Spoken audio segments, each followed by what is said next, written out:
Books presents a griot audio production, Mama Ruby by Mary Monroe.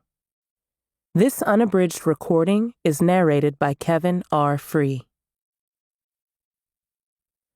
Recorded Books is the producer and publisher of Griot Audio, celebrating the best in contemporary African American fiction and nonfiction.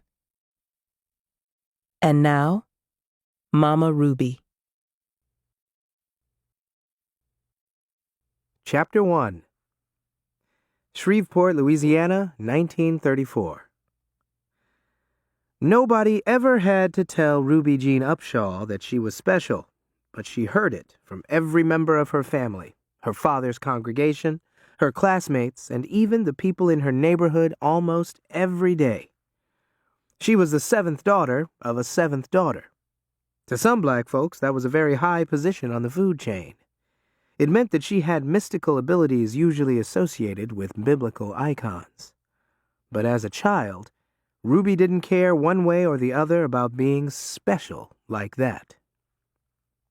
She balked when people insisted that she'd eventually have healing hands and the ability to predict the future, like other seventh daughters of seventh daughters.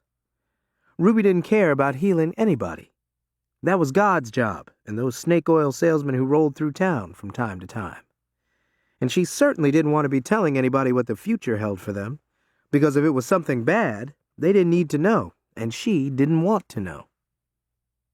The bottom line was, and she told a lot of people this when they brought it up, she didn't want those responsibilities. The last thing she needed cluttering up her life was a bunch of superstitious people taking up her time and drawing unwanted attention to her. Just being the daughter of a preacher was enough of a burden. And since Ruby was the youngest member of the Upshaw family, her parents watched her like a hawk and tried to monitor and control most of her activities.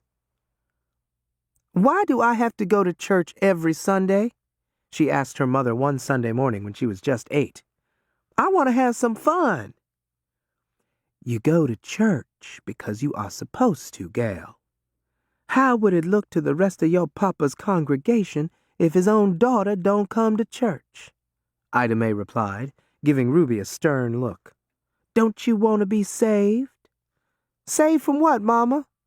Ruby questioned, looking out the living room window at the kids across the street building a tent in their front yard.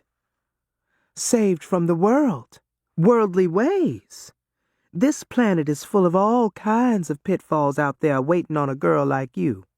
Drinking, men with more lust in their heads than brain matter, violence, loud music, and sleazy outfits that would shock a harlot," Ida Mae answered.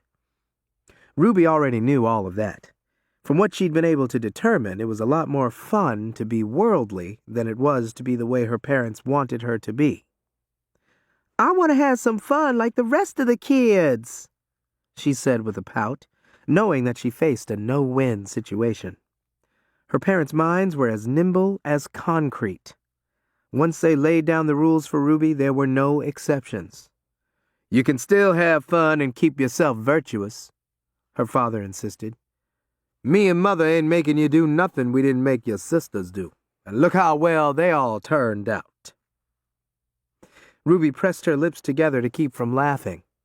Before they got married, all 6 of her older sisters snuck out of the house at night, drank alcohol, slept with men, and wore clothes that would shock a harlot.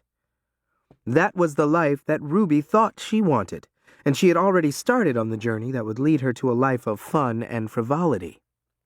And as far as violence, she wondered what her overbearing but naive parents would say if they knew that she was already carrying a switchblade in her sock.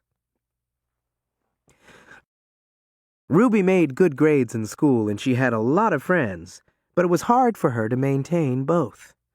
She didn't like to study, and she didn't like having to attend that rundown school 4 blocks from her house. Those activities took up too much of her time. She appreciated the fact that her classmates and playmates were at her beck and call, not because they liked her, but because they feared her. They all knew about that switchblade she carried in her sock, and they all knew that she was not afraid to use it. She was the most feared 8-year-old in the state. Beulah, Ruby's favorite older sister, had started Ruby down the wrong path that same year. Beulah was 15 and so hot to trot that most of the time she didn't even wear panties.